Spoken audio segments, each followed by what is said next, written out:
আসসালামু আলাইকুম প্রিয় দর্শক, আমাদের চ্যানেলে আপনাদেরকে স্বাগতম। শুরুতেই জানাবো সংবাদ শিরোনাম, এরপর থাকবে বিস্তারিত। প্রথমেই জানাবো নতুন দিবস ঘোষণা দিয়েও বাতিল। নতুন বাংলাদেশের দিবস চাপের মুখে পিছু হটল ইউনূস সরকার। জানাবো শেখ হাসিনা পালানোর ব্রেকিং নিউজ দিয়ে অ্যাওয়ার্ড পেলেন শফিকুল আলম। এদিকে দুষ্টু গরুর চেয়ে শূন্য গোয়াল ভালো বলে মন্তব্য করেছেন মির্জা আব্বাস। সর্বশেষ জরুরি সংবাদ সম্মেলন ডেকেছে বিএনপি। শুনছিলেন সংবাদ শিরোনাম, এখন জানাবো বিস্তারিত। প্রথমে জানাবো ঘোষণা দিয়েও বাতিল নতুন বাংলাদেশ দিবস, চাপের মুখে পিছু হটল ইউনূস সরকার। ডক্টর মোহাম্মদ ইউনূসের অন্তর্বর্তী সরকারের প্রতি পদক্ষেপ বুঝিয়ে দিয়েছে হাসিনা পরবর্তী বাংলাদেশ হলো নতুন বাংলাদেশ। সেই মনোভাবকে বাস্তবের সিলমোহর দিতে বুধবার একটি বিজ্ঞপ্তি জারি করে অন্তর্বর্তী সরকার ঘোষণা করেছিল 8ই আগস্টকে নতুন বাংলাদেশ দিবস হিসেবে পালন করা হবে। যদিও শেষ পর্যন্ত এই সিদ্ধান্ত থেকে পিছু হটল ইউনূস সরকার। গত বছরের 5ই আগস্ট বাংলাদেশের শেখ হাসিনা সরকারের পতন হয়। এর ঠিক 3 দিন পর 8ই আগস্ট দায়িত্ব গ্রহণ করেন নোবেল জয়ী মোহাম্মদ ইউনূস। রাষ্ট্র সংস্কার গঠিত হয় অন্তর্বর্তী সরকার। গত 25 জুন ইউনূস প্রশাসনের তরফে সিদ্ধান্ত নেওয়া হয় সেই দিনটিতে নতুন বাংলাদেশ দিবস পালিত হবে। এছাড়া গণ আন্দোলন চলাকালে রংপুরে পুলিশের গুলিতে ছাত্র আবু সাইদের নিহত হওয়ার 16 জুলাইকে শহীদ আবু সাইদ দিবস এবং 5ই আগস্টকে জুলাই গণ অভ্যুত্থান দিবস ঘোষণা করা হবে। এই বিষয়ে মন্ত্রিপরিষদের বিজ্ঞপ্তিও জারি করা হয়েছিল। প্রশ্ন হলো, ঘোষণা দিয়েও নতুন বাংলাদেশ দিবস পালন থেকে সরল কেন অন্তর্বর্তী সরকার? নেপথ্যে জাতীয় নাগরিক পার্টির 3 প্রথম সারির নেতা সারদেশ আলম, হাসনাত আবদুল্লাহ এবং আক্তার হোসেন। তারা 5ই আগস্টে নতুন বাংলাদেশ দিবস পালনে আপত্তি জানিয়েছিলেন। তাদের বক্তব্য, 8ই আগস্ট নয়, 5ই আগস্ট নতুন বাংলাদেশের জন্ম হয়েছে। জুলাই গণ অভ্যুত্থান দিবস এই পাশাপাশি ওই দিনটিতেই নতুন বাংলাদেশ দিবস পালন করা উচিত।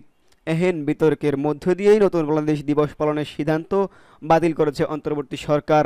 এদিকে গত বছরের 5ই আগস্ট আওয়ামী লীগ সরকার পতনের পর পুলিশ বাহিনী ভেঙে পড়ে। কর্মস্থলে যোগদান করেও অনেক পুলিশ সদস্য উধাও হন। অনেকে ছুটি নিয়ে অনুপস্থিত, অনেকে আবার ছুটি না নিয়েও উধাও। দীর্ঘদিন ধরে কর্মস্থলে যোগ না দেওয়ায় এমন ঊর্ধ্বতন 13 জন পুলিশকে সাময়িক বরখাস্ত করেছে সরকার। অন্যদিকে সরকার জুলাই ঘোষণাপত্র দিতে ব্যর্থ হয়েছে।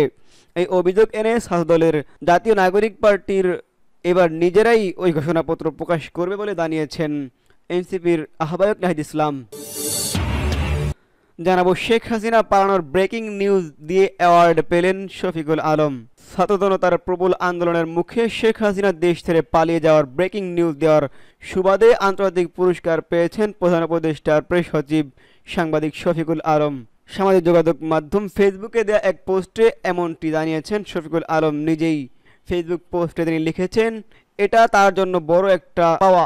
বাংলাদেশ বিপ্লব এবং শেখ হাসিনার দেশ ত্যাগের ব্রেকিং নিউজ কাভার করার জন্য অনারেবল মেনশন সম্মানজনক স্মৃতি পেয়েছেন তিনি। পোস্টের সঙ্গে অ্যাওয়ার্ডের একটি ছবি যুক্ত করেন তিনি। ছবিতে দেখা যায় the society of publishers in Asia 2025 অ্যাওয়ার্ডে ভূষিত হয়েছেন তিনি।